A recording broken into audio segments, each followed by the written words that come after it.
आप सो के उठते हो तो आपका पहला चिंतन क्या होता है? क्या मंत्र होता है? भगवान का नाम प्रियालाल आते हैं आपके चिंतन में? क्या आता है चिंतन? पहला चिंतन। अगर पहला चिंतन प्रभु है तो शरणागति पुष्ट हो रही। सो के उठे, चल क्या रहा है? अगर प्रभु नहीं तो अभी शरणागति नहीं। पहला लक्षण। हमें लगता है कि आप लोग अनमोकीय होंगे, आप लोग शरणागत हैं कि आप जब सो के उठे तो आपका मंत्र चल रहा है, नाम चल रहा है, चतुरासी जी का कोई पद चल रहा है, या फिर ये चिंतन चल रहा है राधा राधा राधा, चलो जल्दी स्नान करके फिर सत्संग में चलना है। फिर ये भागवतिक चिंतन, हमें लगता है कि ये दूसरी कोटि का चिंतन होगा, चलो स्नान करते हैं फिर ऐसा। पहला चिंतन होगा श्री जी का। ऐसा होता है? आप लोग देखिए, ऐसा होता है कि आप सो के उठे, आपका चिंतन श्री जी का चालू है? पक्का? आप लोग देख लीजिए, अगर ऐसा है तो उसका परिणाम निश्चिंतता, निर्भयता, निशोकता निश्चित जागृत हो जाएगी। और उसी का प्रातःकालीन उठने पर चिंतन चलेगा जो शयन के समय गाढ़ चिंतन करते हुए सोया है।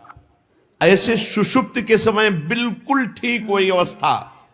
अगर आप जो चिंतन कर रहे हैं तो जगते ही वही चिंतन आएगा ये। और अगर जीवन भर भजन किए हो तो मरते समय वही चिंतन आएगा पक्का। जैसे जगते समय ऐसे मरते समय। इसीलिए भक्त निश्चिंत हो जाता है शरणागत। पहला शरणागति का जांच करो हृदय में, भगवान का निरंतर चिंतन, प्रभु का निरंतर भजन। अगर नहीं हो रहा तो किसी अन्य का आश्रय लिए हो, वस्तु का, व्यक्ति का, स्थान का, भोग का, लिख लो आप दिमाग में चाहे कागज में। उस आश्रय का मिटिया मेट हुए बिना शरणागति पुष्ट नहीं होगी। आप अगर ईमानदारी से छोड़ दो तो छोड़ दो, नहीं भगवान फिर जो कहते हैं ना कि जो मेरा होता मैं, फिर उनका जो ऑपरेशन होगा वो शायद है कि सह न पाओ, क्योंकि शरणागत हो छोड़ेंगे नहीं। वचन से भी शरणागत हो आप छोड़ेंगे नहीं, तो उनका स्वभाव हम आपको बता रहे हैं। और हर ऑपरेशन बेहोश होके होता है। हमारे प्रभु ऑपरेशन होश का इंजेक्शन लगा करते, पहले होश का इंजेक्शन, पूरी चेतना, फिर ऑपरेशन करते, क्योंकि जड़ से मिटाना है। निरंतर भजन क्यों नहीं होता? इसका उत्तर है आपका कोई अन्य आश्रय है।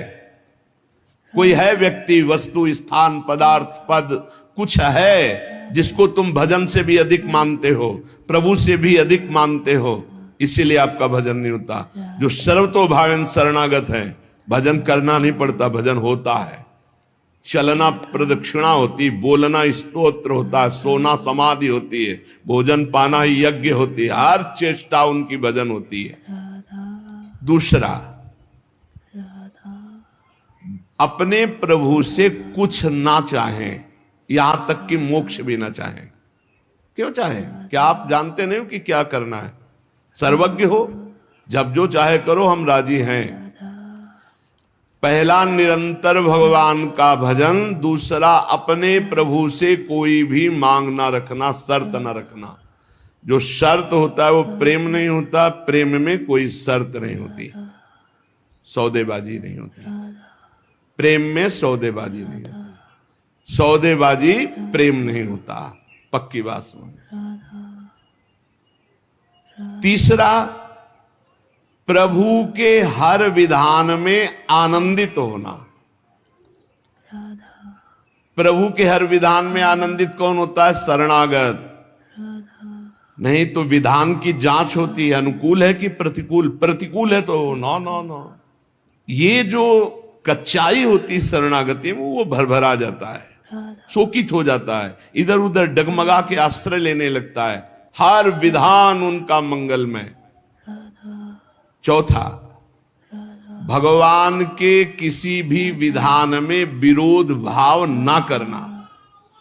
भगवान के प्रत्येक विधान में आनंदित रहना, भगवान के किसी भी विधान में विरोध न करना। जो किया अच्छा हो रहा है, नहीं बहुत हाहाकार मचने वाला ऐसा नहीं, जो प्रभु का विधान है वो मंगलमय है, सब मंगलमय है। 4 बातें शरणागति में आती, निरंतर भजन, किसी भी तरह की भगवान से कोई शर्त चाह नहीं, उनके हर विधान में आनंदित रहना, भगवान के विधान को प्रतिकूल मान करके विरोध भाव नाना, विपरीत भावना नाना,